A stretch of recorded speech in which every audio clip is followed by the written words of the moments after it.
परम आदरणीय माननीय अध्यक्ष जी, परम आदरणीय माननीय सदस्यगण, परम आदरणीय तत्कालीन विधायक माननीय सलील बिश्नोई जी, मैं आप सभी लोगों का सादर चरण स्पर्श करते हुए प्रणाम करता हूं।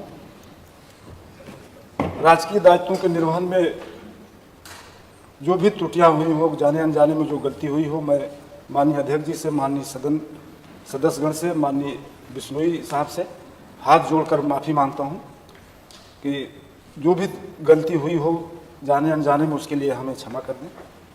और बस इतना ही हमारा कहना है कि हम लोग जो भी हो, माननीय पूरे सदन से हम लोग माफ़ी मांगते हैं। बोलिए। परम आदरणीय अध्यक्ष महोदय, सभी विधायकगण, माननीय विधायकगण और माननीय सलील बिश्नोई जी, आवाज आ जाएगी, बोलिए सीधा। हम लोगों में से अगर किसी प्रकार की दायित्वों को पूर्ण करते समय अगर कोई भी त्रुटि हो गई हो, उसको क्षमा कर दें और भविष्य में इसकी कोई कभी त्रुटि नहीं होगी। हम लोग सभी माननीय विधायकगण का सम्मान करते हैं और करते रहेंगे भविष्य में भी। संवेदनशीलता को महत्व दिया गया है मान्यवर, और संवेदनशीलता उसके ऊपर मानी गई है। हम भी उसी परंपरा के निर्वहन के एक प्रकार से आदी हैं, इसलिए हम जरूर चाहेंगे, क्योंकि इन सभी लोगों को दोषी करार दिया गया, इसलिए हम चाहते हैं कि इनका भी पक्ष, मानवर इन लोगों का पक्ष भी जैसी की व्यवस्था है उसमें सुन लिया जाए। कम से कम इनको अपने बारे में सजा के लिए क्या कहना है। लोकतंत्र में जो जनप्रतिनिधि चुन के आते हैं वो जनता के हितों के लिए ही बराबर जब सत्ता में रहते हैं तो संसाधन जुटाकर, जब विपक्ष में रहते हैं तो अपनी आवाज़ बुलंद करके ये कोशिश करते हैं कि ज़्यादा से ज़्यादा जनहित हो सके।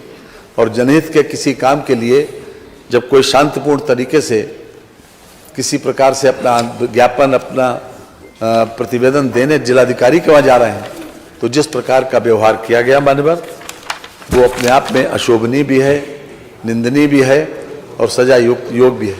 इसलिए मान्यवर, आपने यहाँ पर ये व्यवस्था की है कि सभी पूरी विधानसभा आज कोर्ट में परिवर्तित हुई, लेकिन किसी भी निर्णय से पहले, हम किसी भी प्रस्ताव से पहले ये जानना चाहेंगे कि आपका पक्ष क्या है। आपको भी कन्विक्शन के के अंतराल पर कन्विक्शन के मामले में कि कितना दंड इनके लिए हो, इनको भी मान लिया, सुन लिया जाए कि क्या स्थिति है। मैं सुन लेता हूँ। आप यहाँ पर उपस्थित श्री अब्दुल समित, श्री ऋषिकांत शुक्ला, श्री त्रिलोकी सिंह, श्री छोटे सिंह यादव, श्री विनोद मिश्रा, श्री मेहरबान सिंह यादव, मैं आपको एक एक करके इस बात के लिए प्रिविलेज देता हूं कि आप अपनी बात कुछ कहना चाहते हैं तो कहिए। श्री अब्दुल समद। परम आदरणीय माननीय अध्यक्ष जी, परम आदरणीय माननीय सदस्यगण, परम आदरणीय तत्कालीन विधायक माननीय सलील बिश्नोई जी, मैं आप सभी लोगों का सादर चरण स्पर्श करते हुए प्रणाम करता हूं। राजकीय दायित्वों के निर्वहन में जो भी त्रुटियां हुई हो, जाने अनजाने में जो गलती हुई हो, मैं माननीय अध्यक्ष जी से, माननीय सदन सदस्यगण से, माननीय बिश्नोई साहब से हाथ जोड़कर माफ़ी मांगता हूं कि जो भी गलती हुई हो जाने अनजाने में, उसके लिए हमें क्षमा कर दें। और बस इतना ही हमारा कहना है कि हम लोग जो भी हो, माननीय पूरे सदन से हम लोग माफ़ी मांगते हैं। कोई अन्य इनमें से कोई अन्य व्यक्ति कोई बात अपना कहना चाहता है तो उसको? नहीं सर, आप पूछ लीजिए सबसे। चलिए, ये कुछ ये अपनी बात इनकी आ गई, श्री अब्दुल समित जी की बात आ गई, और बाकी सभी का वही है। आप बोल रहे हैं कुछ? बोलिए। परम आदरणीय अध्यक्ष महोदय, सभी विधायकगण, माननीय विधायकगण और माननीय सलील बिश्नोई जी, आवाज आ जाएगी, बोलिए सीधा। हम लोगों में से अगर किसी प्रकार की दायित्वों को पूर्ण करते समय अगर कोई भी त्रुटि हो गई हो, उसको क्षमा कर दें और भविष्य में इसकी कोई कभी त्रुटि नहीं होगी। हम लोग सभी माननीय विधायकगण का सम्मान करते हैं और करते रहेंगे भविष्य में भी। जी, और कोई बोलना चाहते हैं? माननीय अध्यक्ष जी, जिस प्रकार से सभी सदस्य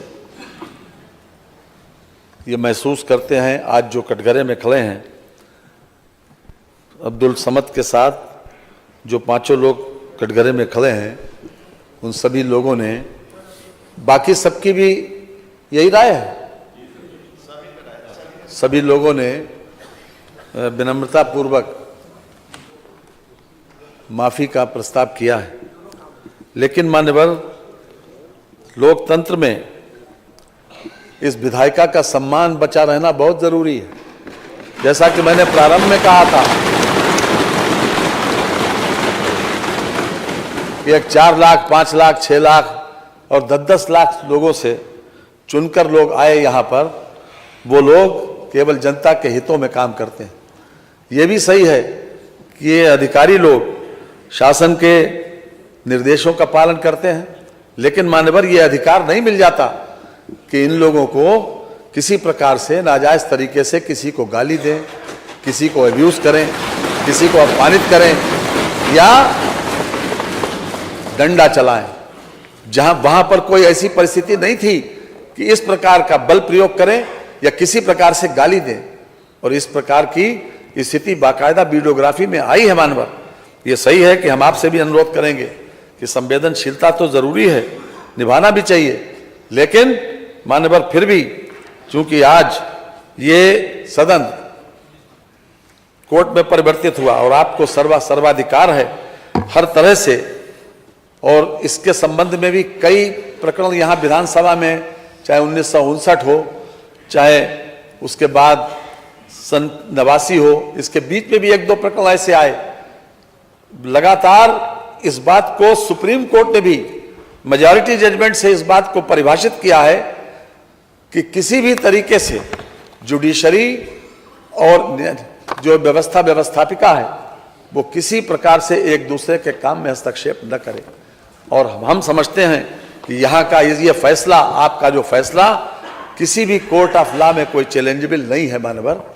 इसलिए मैं विनम्रता पूर्वक ये प्रस्ताव करूंगा कि चूंकि इन लोगों का व्यवहार, अपने इन्होंने जो कुछ कहा है उसके ऊपर हम ये चाहते हैं कि मिनिमम इनको सजा दी जाए, इसलिए मैं प्रस्ताव करता हूं कि श्री सलील बिश्नोई तत्कालीन माननीय सदस्य विधानसभा उत्तर प्रदेश कानपुर नगर द्वारा श्री अब्दुल समद तत्कालीन क्षेत्राधिकारी बाबूपुरवा कानपुर नगर तथा अन्य 5 पुलिस कर्मियों के द्वारा के विरुद्ध अभिसूचित विशेषाधिकार हनन एवं सदन की अवमानना के लिए दोषी कर्मियों श्री अब्दुल समद तत्कालीन क्षेत्राधिकारी बाबूपुरवा कानपुर नगर, श्री श्रीकांत शुक्ला श्री तत्कालीन थानाध्यक्ष किदवई नगर कानपुर नगर, श्री त्रिलोकी सिंह तत्कालीन उप निरीक्षक थाना कोतवाली कानपुर नगर, श्री छोटे सिंह यादव तत्कालीन कांस्टेबल थाना किदवई नगर कानपुर नगर, श्री विनोद मिश्रा तत्कालीन कांस्टेबल थाना काकादेव कानपुर नगर, श्री मेहरबान सिंह यादव तत्कालीन कांस्टेबल थाना काकादेव कानपुर नगर को 1 दिन यानी आज रात के 12 बजे तक दिन का कारावास की सजा दिया जाए। संविधान की उद्देशिका निम्न प्रकार से प्रारंभ होती है। हम सबको मालूम है कि हम भारत के लोग, भारत के संपूर्ण प्रभुत्व संपन्न, आगे पूरा डिटेल में लिखा हुआ है। इस संविधान को अंगीकृत, अधिनियमित और आत्मार्पित करते हैं। अतः हम भारत के लोग सर्वोपरि हैं एवं इस आदरणीय सदन के सदस्य भारत के लोगों का प्रतिनिधित्व करते हैं। जो भी आप निर्णय लेंगे उससे हम पूरी तरह से सहमत हैं। माननीय नेता बहुजन समाज पार्टी श्री उमाशंकर सिंह। माननीय अध्यक्ष जी, क्योंकि इस मंडप में आप हम सबके अभिभावक हैं, संरक्षक हैं, इसलिए इस संबंध में भी मुझे पूरा विश्वास है कि आप जो भी निर्णय लेंगे हम सबके हित में लेंगे।